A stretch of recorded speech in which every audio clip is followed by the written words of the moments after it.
Good morning, Rabbi.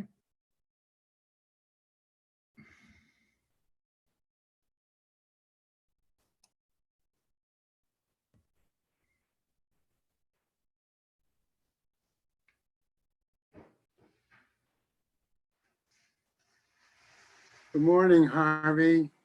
How are you? How you doing? Not too bad. Okay, good. Good. Everybody okay on your side of the village? It appears they all are. They're all hunkered down because of the rain, I guess. Yeah, it made me think when I saw pictures in the news last night of these crowds at certain beaches and pools not doing social distancing or things like that. And then they immediately say, and at this place, there was a spike in the positive tests. And in this place, and I wonder why. Yeah. I wonder if it's just younger people that don't have any, seichel. I think it's that, and it's going to be, unfortunately, a combination here. When people get that freedom to do, certain things, they're going to forget what they should do. Yeah, yeah. Karen says to me, she says she thinks it's because people just don't have it as a regular mindset. If you're supposed to talk with somebody, you expect you go up to them and talk to them, not from 6 feet away. Right. So it's unfortunate, but I know we spoke with our kids in Israel, and my daughter-in-law says even there, while things have opened up much more, let's put it that way, some families still are very hesitant to send their kids back to school. Oh, Yeah. that's true. Morning.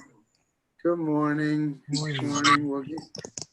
Morning. Oh, Ted is here. Derwin, Harvey, good. We'll wait another minute or so, see if Yeah, Bob gets on. There we go. Here he is. Oh, he got his coffee, that's why. Put your picture on. Let's see what you look like this morning. Teddy, put your picture on. Let's see if you're there. I can't. I don't know what's going on. I have not been able to get the picture. Oh, yes. I All know. right, let's see. You can hear me? Yeah, we can hear you. Yeah. At least I can. There, see, Oh, there did you you see it are. for a second? Came on for a second, then went off. Yep. There you are. Now you're back. Yeah. Yesterday, it said switch to another camera, which is pretty funny because I don't know how to do that. I don't know there's more than one camera. Okay, so that's me. All right. Okay. Very good. All right. So we'll ask everybody to mute and we'll get underway. All right. I don't know if I'm the host or if Larry hosts at this point. All right.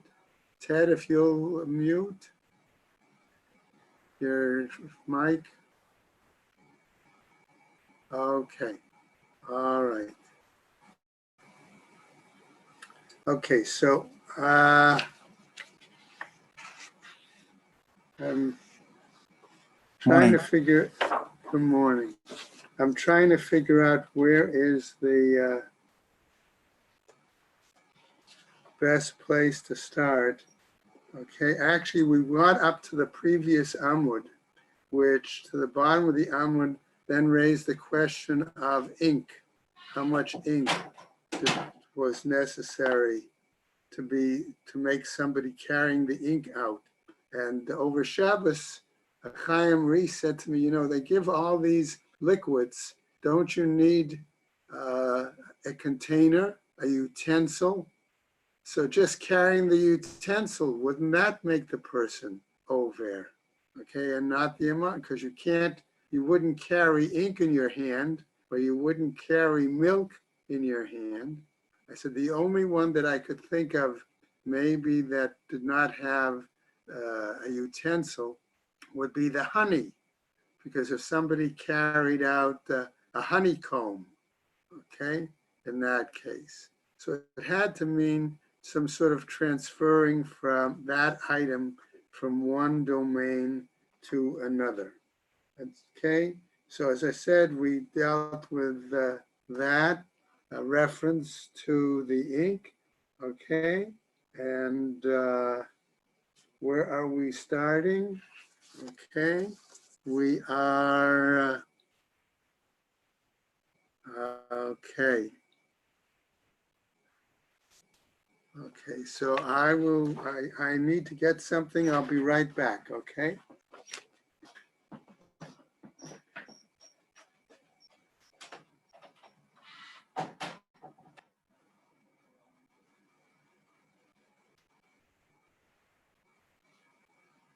Ted, until the rabbi comes back, you do a rendition of Swanee River. Okay? Go ahead. Take it.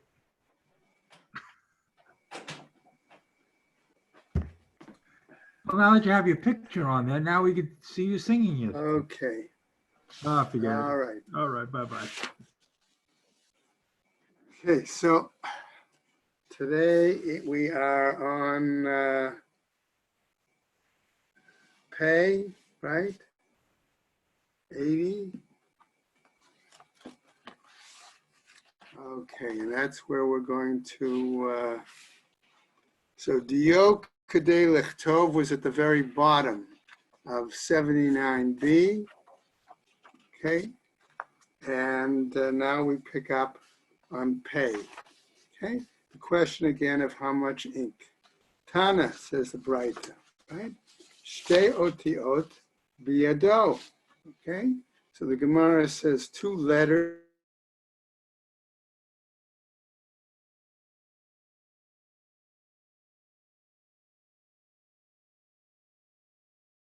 is, what are you writing with? You're writing with a quill.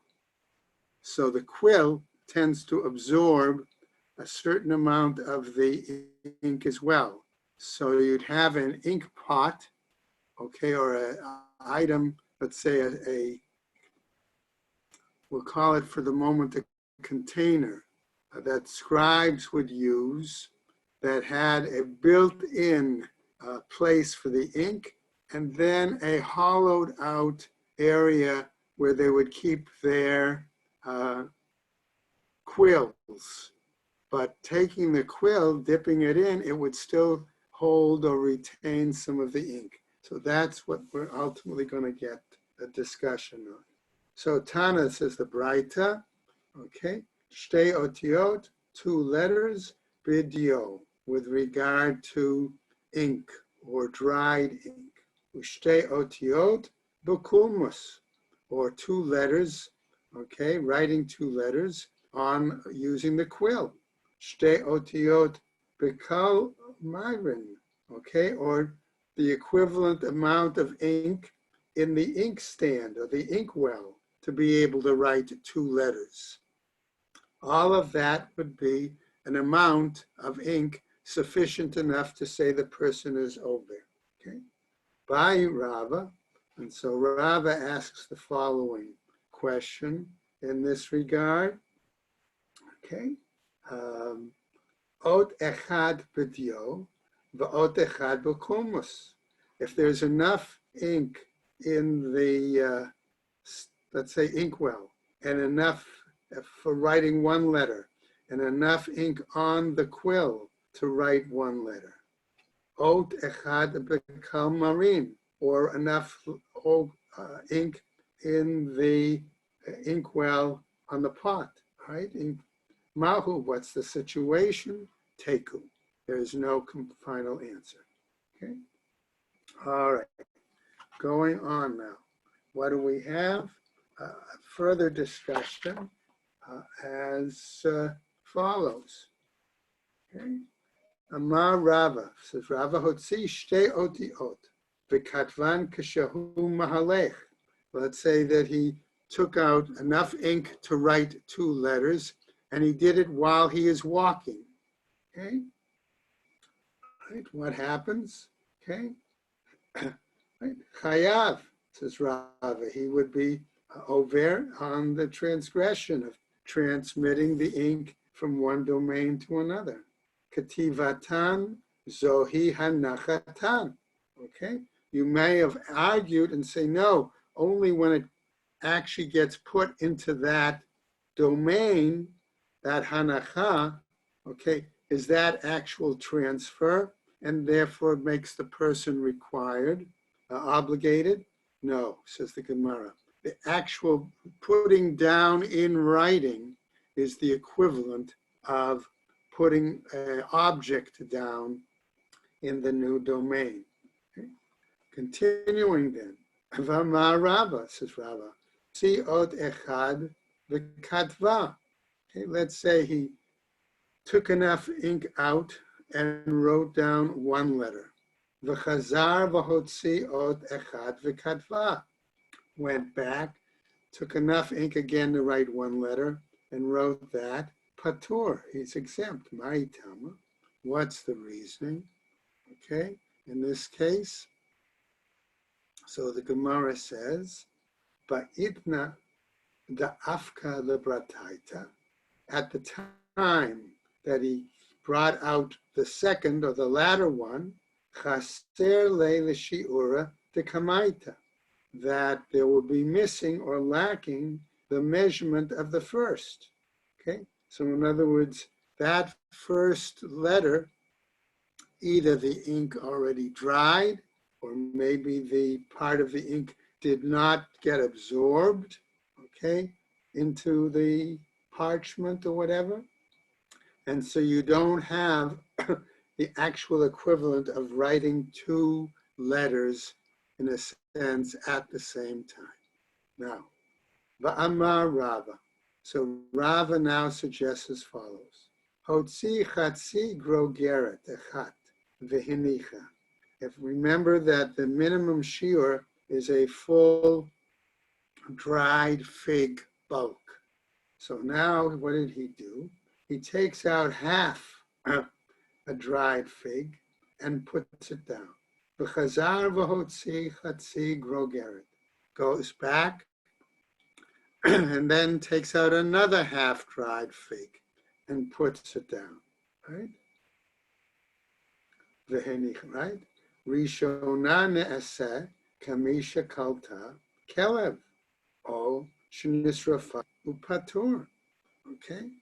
The implication is that the first one, okay, since it's less than the adequate shiur, right?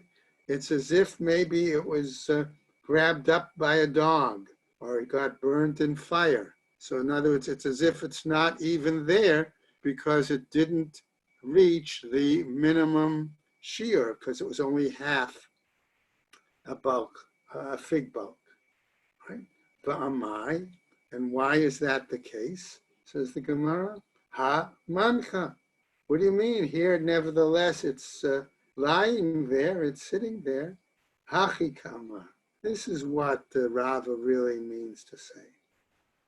Ve'im kadem vehigbia rishona kodem hanachat shniya. If he went ahead and put down the first one before putting down the second, ne'aseit rishona kamisha nilkata o shenisrafa upatur. Right? Then, okay, then in that case, what we're saying, if you put the first one before depositing the second, the first one is regarded as if, again, it's not there, as if a dog took it or it got burnt, and that's why he is not held responsible. Okay? Va'amar Rava, and Rava says, Otzi chatzi grogeret, v'hinicha, okay? If he took out a half fig bulk and put it down into the new domain, v'chazar v'hotzi chatzi grogeret, v'ha'avira derech aleha, okay? And then the second time, what did he do is he took another half fig bulk, but this time he passed it, let's say, over the airspace of the first half fig amount, okay? And over that airspace, it was within a certain amount of space, namely within 3 hand breaths, which we utilize, remember, as the criteria for lavud, implying therefore that something, it's as if it's attached, okay? So the Gemara is telling us, v'chazar v'hotzi chatzi grogeret v'avira derech aleha, and he passed it over the first one, right, within 3 hand breaths, chayav, he is guilty. V'amai, why? Halonach, says the Gemara, but he didn't actually put it down. Kagon she'evira toch shlosha. Why? Because it's as if he put it within, okay, the 3 hand breaths, and therefore, based on, as I said, the concept of lavud, it's as if the 2 of the halves are there with it the same time, which gives you a full bulk, a fig bulk, and therefore that's why he would be chayav. Okay, all right. So let's go on from there. Okay, at that point, Vaha Amar, but wasn't it Sidon Rava who said, Toch Shlosha the Rabbanan Tzarich Hanacha al Gabe Mashu? But wasn't the Rava himself who brought up the idea that even within Lavud, within the 3 hand breaths, according to the rabbis, it actually has to be put down. Okay? Right? Isn't that the case? Lo kasha, says the Gemara, there's no difficulty. Kan bezorek, kan b'ma'avir. On the other hand, when it said that it had to be put down, that was the Rava's statement was applying to when somebody threw the item, okay? And when he throws it, okay, only when it lands is he going to, and in the actual second domain, is he going to be chayav, okay? But here, okay, if it just flies over it high, that's not the case. But here, where he passes it over, and it's still in his hand, and for all we know, he could put it down or just drop it next to it within that 3 hand breaths. That's why he would be chayav. Okay. New piece in our Gemara. Tanu Rabbanan, a new Braita teaches. Hotzi chatzi grogeret. If he took out again a half dried fig, right? V'chazar v'hotzi chatzi grogeret. And then again took out a half dried fig bulk.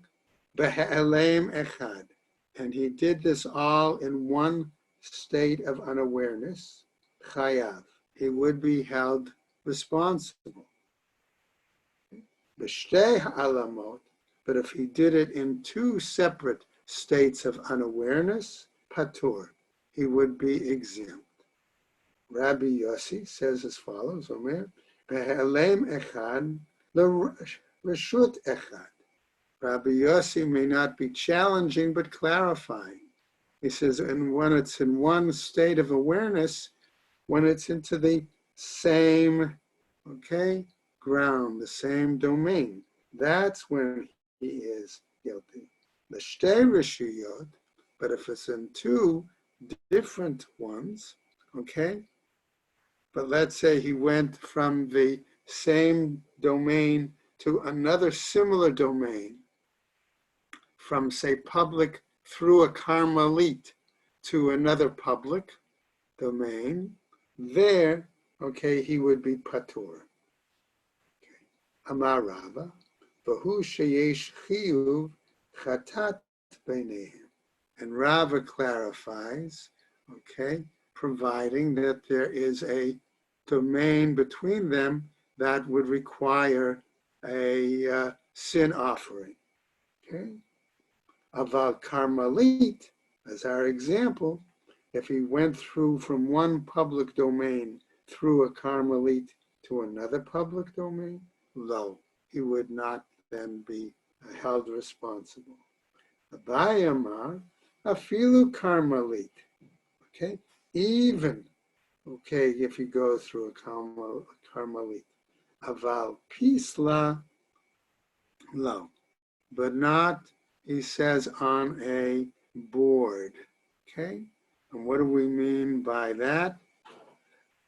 Okay, and that was the implication, is that he placed a beam or a board there across the way. Okay, and that's how he went from one to a domain to another. Okay, Rava Amar Afilu Pisla, but Rava says even with such a beam or a board. Why? Va'azda Rabba Latame, and Rava then maintained his principle. Okay, with his ruling, what he said elsewhere, namely, the Amar Rava, Reshut Shabbat Kireshut Gittin Damya.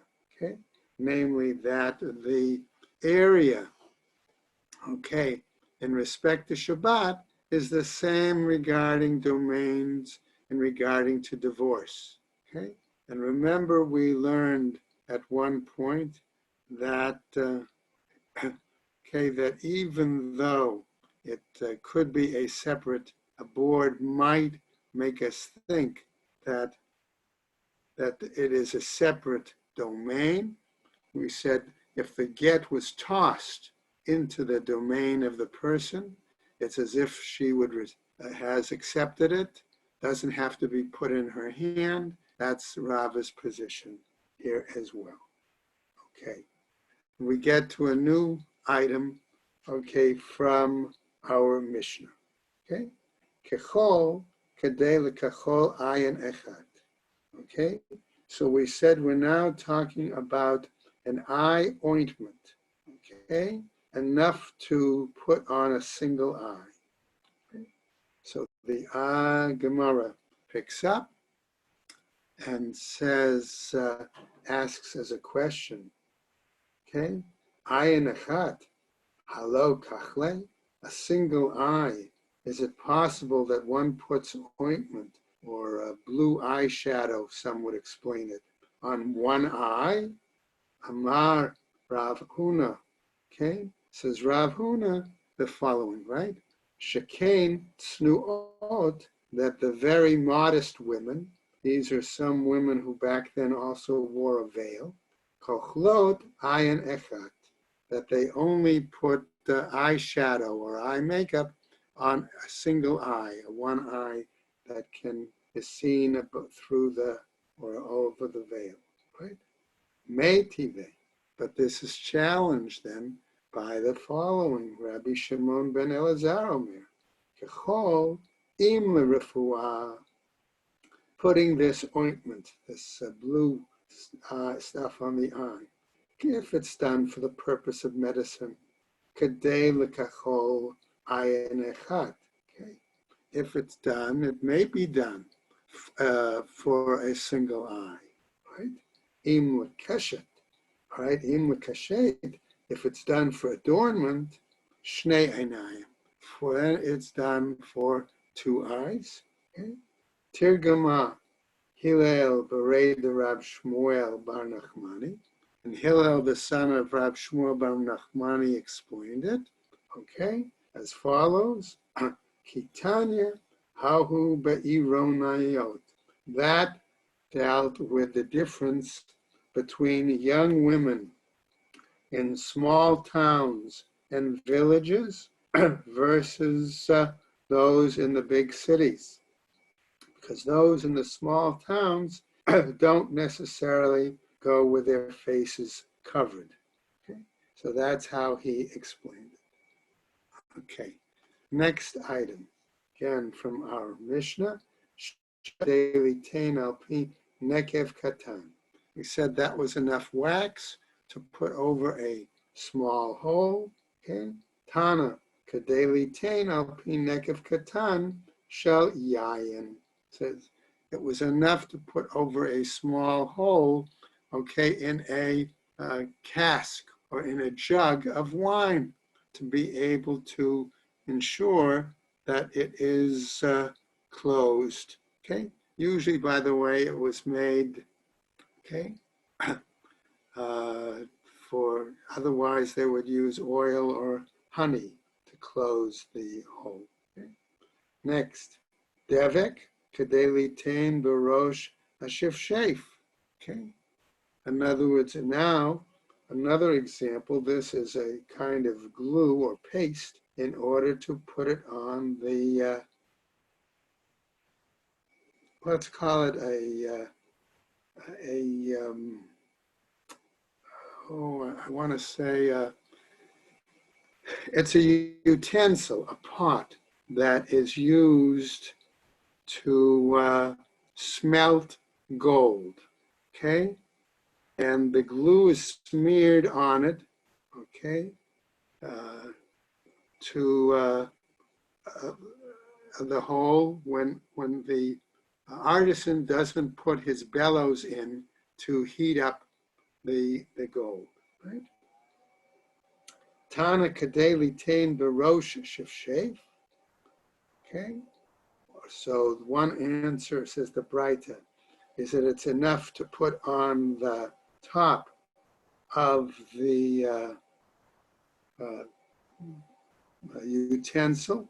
Okay, right. The other, shabarosh kaneh shel tzayadin.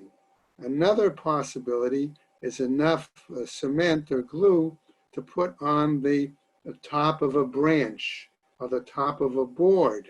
So the hunters who are looking to catch birds, when the birds alight down on the branch, they get stuck to the branch of the board, and that's how they capture them. Okay. Zefet, the Gafrit, Kadei Asod. Okay, we're now talking about another amount, namely either we're talking about tar or sulfur, okay, to make a large hole, to cover a large hole, right? Tana Kadei Asod Nekif Katan. Okay, here we say it's said to make a small hole. Okay, so in other words, it depends again on the purpose of the item. Okay, how much? Okay, a larger hole is going to require more amount. The person would be higher. Okay, charasit kedei la'asod pikur. Again, now from our Mishnah, we're talking about some crushed earthenware. Okay, and it would be used again to sometimes stuff in a hole, again, for the artisan's utensil for heating the gold or other jewelry.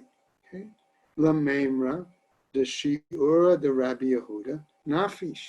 So the Gemara asks, does this mean that the standard of Rabbi Yehuda, the measurement of Rabbi Yehuda is more? Hakarmela, don't we hold the Shiura, the Rabbanan Nafish, that usually the measurements, the standards of the rabbis are more, okay? And that Rabbi Yehuda holds to a smaller measure, which therefore is more stringent in terms of making the person chayav. Okay? T'tnan, as taught, Rabbi Yehuda Omer, Kadei litol hamenu midat min al katan. As we have another Breita, Mishnah, that says Rabbi Yehuda holds that another example, okay, of taking a measure is for a child's shoe. Okay? I would say, therefore, Kadei lasud piput kira katana.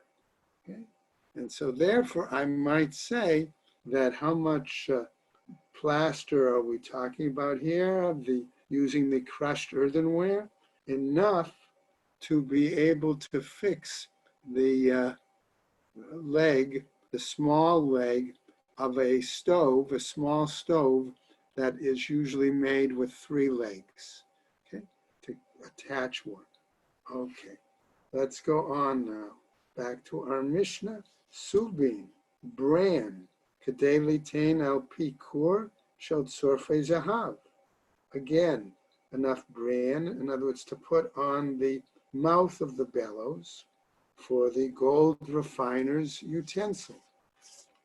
Okay, let's go on to next Amud. Right? Tanu Rabbanim, a Braita. Hamotzi Se'ar, okay, one who carries out hair. Kadei legabel bo et hatit, enough to be able to mix it in and knead clay. Tit, okay, what about clay? How much is one over on carrying it out to a new domain? La'asot pikur shel tzorfei zahav. Again, enough there to make a hole for, or to cover the hole for a gold refiner's utensil. Seed, lime, okay, how much? Kadei lasud, enough lime in order to use the lime as to smear, to use it as a depilatory of some kind. Tanas is the Braita. Kadei lasud etzba katana shebebanot, enough to put on the smallest little finger of some girls, right? Because they used it, okay, to adjust their hair sometimes. Okay? Amar Rav Yehuda Amar Rav. Says Rav Yehuda in the name of Rav, Benot Yisrael, Shehigiu Lepirkan, young Jewish girls who began to show a certain amount of physical maturity, Velo Higiu L'Shani, but they didn't necessarily reach the appropriate age in years, Benot Aniyim Toflot, okay, that the poorer girls, okay, what they would do is they would Toflot Otan Basid, they would, so to speak, put this lime on them as a depilatory, okay? Right, that be the case, right? Benot Ashirim, wealthier girls, Toflot Otan Besolet. They would put fine flour on to try to cover up or remove any body hair. Benot Melachim, Toflot Otan Beshemen Hamor.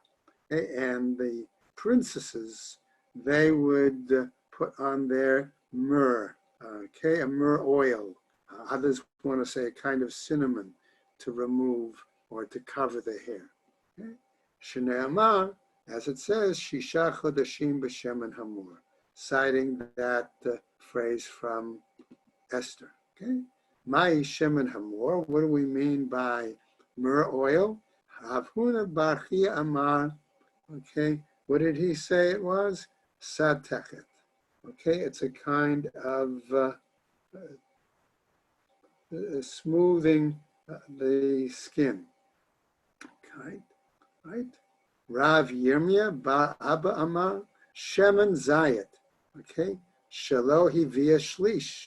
No, says Rav Yirmiyah Bar Abba, it was a kind of olive oil, right? And this olive oil was from olives that barely had grown more than a third of their normal harvest time. Tanya Rabbi Yehuda Omer, says Rabbi Yehuda is now going to give another example, okay? And he says it's an piknon, right? An piknon, okay, what is that? Shemen zayat shelo hivia shlish. Again, it's a kind of raw, if you will, olive oil that is not completely matured, right? And what happens? V'lama sachinoto, and why do they smear it on themselves? Shamashir et hasa'ir, right? Because it removes the hair, ume'adan habasar, and it softens the skin. Now, a little story here. Rav Bibi Havale Barta. Rav Bibi had a daughter, Tafla Aver, and he smeared oil or something on her one limb at a time. Okay? Shakal ba arba me'ot suze. And when it came time for her to have a shidduch, okay, she looked more beautiful as a result, and therefore he was able to get a very significant amount of money as for her dowry of 400 zuz. Hava hahu nachri, there was a certain Gentile, b'shavavute, in his neighborhood. Excuse me. And what did he do? Hava lebarta, he also had a daughter. Tafla b'chad zimna umeta. He smeared her with the oil all at one time, and she died. Okay. He then went to the authorities, and he complained. Amark, he said, Katal Rav Bibi lebarte, that Rav Bibi killed my daughter. Amar Rav Nachman Bar, says Rav Nachman, Rav Bibi deshate shikra, since Rav Bibi is accustomed to drink beer or other strong drink, ba'ayan binate tafla, this may increase the amount of hair, okay, that he could have genetically given on to his daughters, and therefore they needed the smearing, if you will. Anan delo shatin and shikra. Okay, we that don't drink a strong drink, lo ba'ayan bantan tafla. Our daughters don't need that kind of treatment, that kind of smearing. Okay, right? So he's claiming their daughters, their skin was smooth as it was. Okay. All right, let's go on. Rabbi Yehuda Omer, Kadei Lesud, Kilkul. Okay. Rabbi Judah said, right, that enough to plaster Kilkul. My Kilkul, what do we say? What do we mean by Kilkul? Umai Andifi. And what do we mean from before? Also another term, Andifi.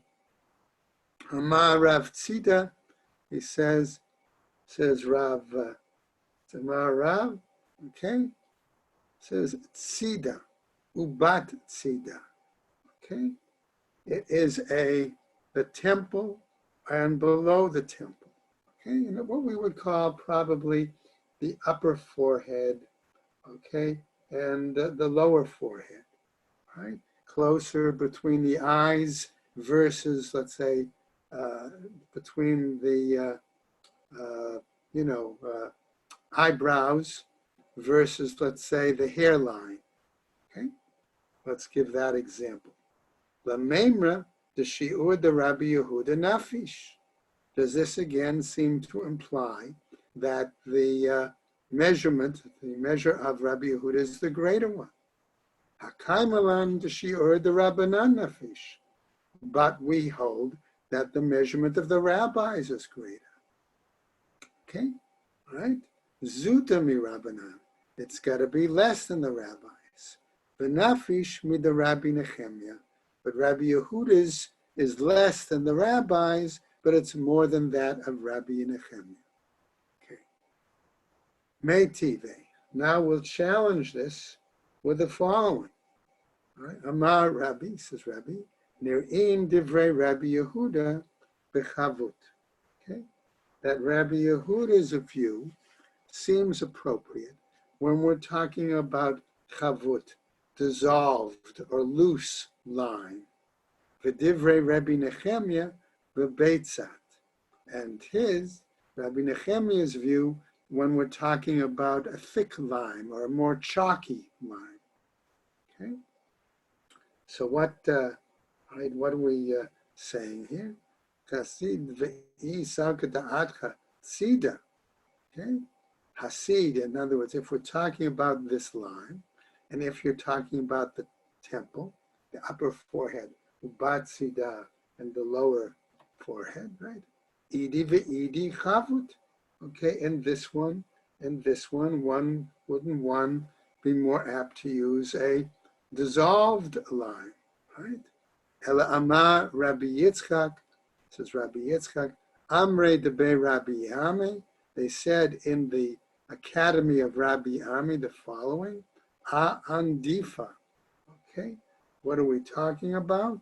He says, we're talking about a kind of vessel. Okay, right? That's what we're talking about, right? And okay, in the Mishnah, right? That's what he's really referring to. Okay, right? And it's a kind of vessel that has two spouts, right? And it's made of earthenware, almost like a kind of two-spouted pitcher, right? Now, Matkif la Rav Kahana. Rav Kahana challenge is the follows. Adam otse me'otav an parot. Are you saying then that one would break up his wealth, okay, destroy his possibility, okay, of keeping his wine or his other liquid in that kind of a vessel by putting lime in it, okay? Ela Amar Rav Kahana. Says Rav Kahana as follows, right? He said it as in the following, okay? Shnatot kititnan. Okay, what we're talking about, says Rav Kahana, okay, is the measurements on a vessel, right? That's what we're talking about. They're like markings. Some want to say teeth-like notches that are in a vessel, okay, to show measurements. Kiditnan, as was taught elsewhere in a Mishnah, shnatot hayu bahim ad kan lapar. Okay, that in the temple they had a utensil that had certain markings on it, and one would fill up the libations in that utensil. One level was for a par, ad kan la'ayil. Another level was for a ayil, for a ram. Ad kan la'keves. And another level was for a lamb. V'ibayat ema. And if you want, I would say as follows, my andifa. What do we mean by andifa? A different explanation. Afota. Okay, we're talking about it's the hair on one's forehead. Okay, V'chiha dahahu bar galil, like in the situation of the following story, where there was a young man that came from Galilee, deikla lebavel, and he came from Babylonia to Babylonia. The Amrule, and they said to him, Kum derosh lanu b'ma'aseh mekarva. Come and give us a public lesson on the whole topic of the first chapter in Ezekiel and Yechezkel that talks about ma'aseh merkava, the divine chariot. Okay? Amar laho, okay, and they said to them, Edrosh lechu kededarush Rabbi Nehemiah lechavre. I will get up and I will give this public lecture to you the same way Rabbi Nehemiah would lecture to his colleagues. Okay? We know that that's a problematic issue. Number one, they needed to be a certain age to learn that material because it was mysticism. And number two, one never, even then, one doesn't normally give a public lecture on that subject. As a result, what happens? V'nafka ha'ita, all of a sudden a wasp or a hornet flew out min hakotel, flew out from a wall, umachte ba'andife, and it stung him in the forehead, umate, and he died. V'amrule, and they said about him, min dile da le. In other words, like from his own, it came to him. In other words, he brought it on himself. Okay. We now finished that discussion and we get to a new Mishnah. Again, we're still dealing with measurements here. Okay? What is the measurement first? All right? If he carries out adama, amount of earth or amount of clay, right? Kechotem hamartzafon, all right? Okay, it's enough that he can put a seal on bags, on sacks, right? Divrei Rabbi Akiva, that's the view of Rabbi Akiva. V'chachamim omreim kechotem ha'igarot. It's enough earth, clay, to be able to seal a document. Okay? Remember, they would put something and put it with a signet ring and seal it. Okay? Zevel, bechol dak. We're talking about manure. Okay, or in this case, we might also include very thin sand. Okay, how much is that? Okay, kadei lizavel kaleach shel kruv, enough to fertilize a stalk of cabbage. Divrei Rabbi Akiva. V'chachamim omrim kadei lizavel krisha, and the sages said it would be enough. It would be less enough to fertilize a leek plant. Chol hagas, coarse sand. Okay, kadei ten al malo kaf seed. Okay, that was going to be enough. Okay, to put enough, mix it in to make a full amount of lime. Okay, to fill up, let's say, a utensil, a trowel, let's say. Okay, kaneh, a reed, kadela asot kumus. Okay, the size of a reed. Okay, one would be over enough to make a quill. V'im haya ava o mirusas. Excuse me. And if the reed was too thick or it was crushed, kadei levashel bo beitza kala shebabeitzim, or enough to use it as fuel. In other words, to heat up a small egg. Okay, trufa unetuna ba'alfas, an egg. It's like to boil an egg, placing it in a stew pot. Gemara. All right, so let's go on. Al melo kaf seed, where it says enough to put on the trowel, the lime maker's trowel. Tana kadeli ten alpi kaf shosayadin. Why don't they specifically teach it to put it on the trowel, again, of the lime makers?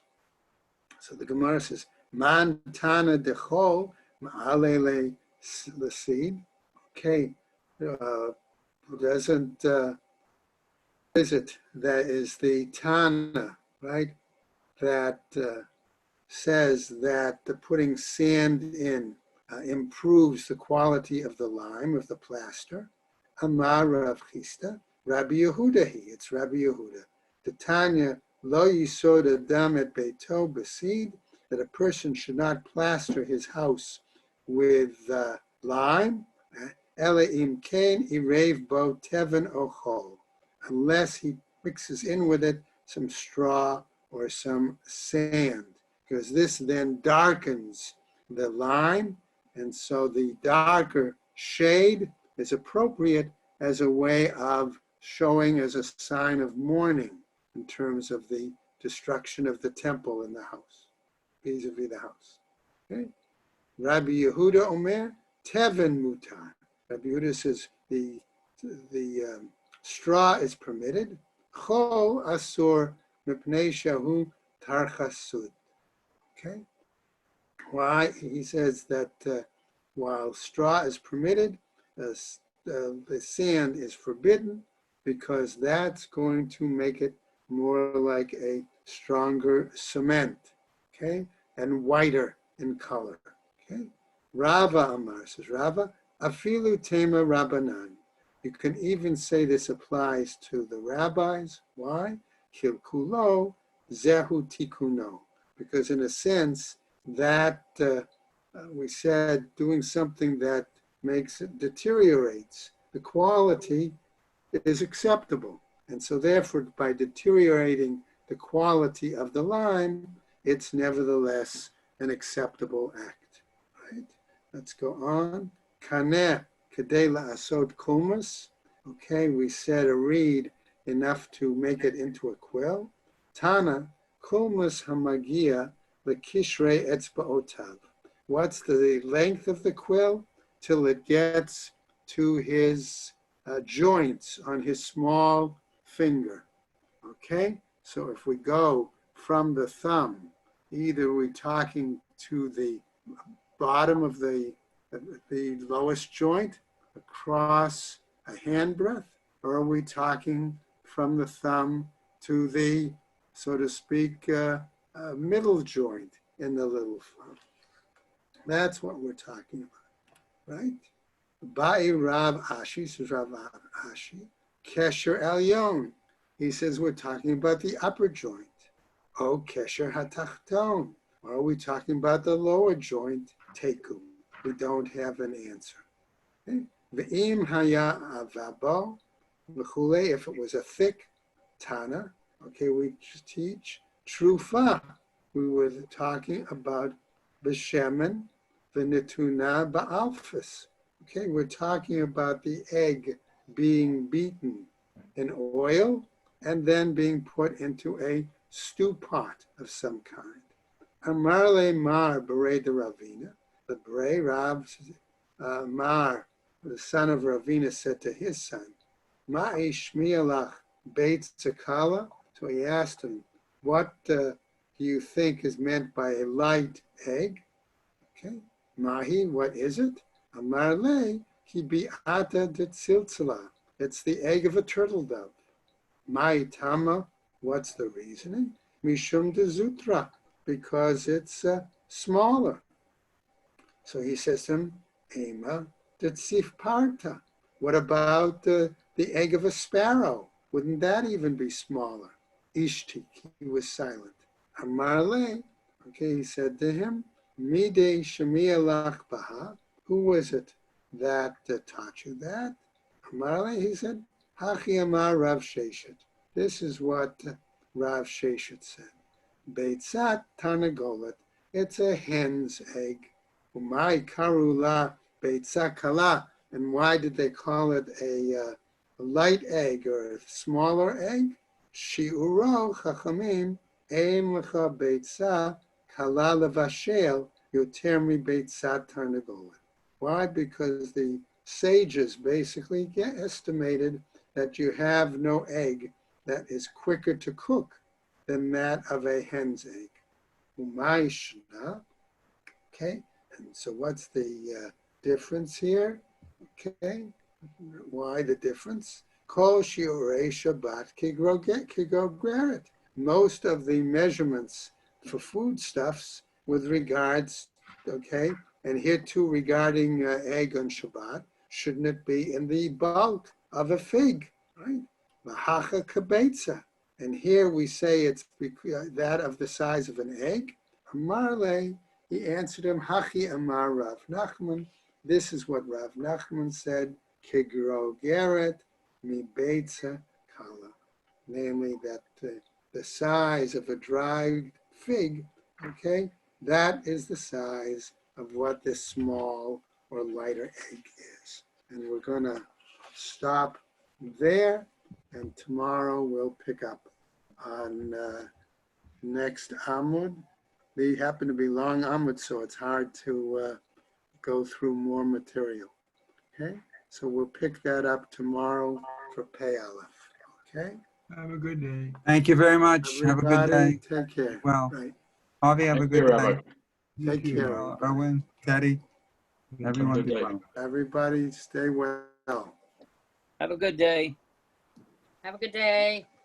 Take care. Good day. Happy Memorial Day to all our veterans. Yeah.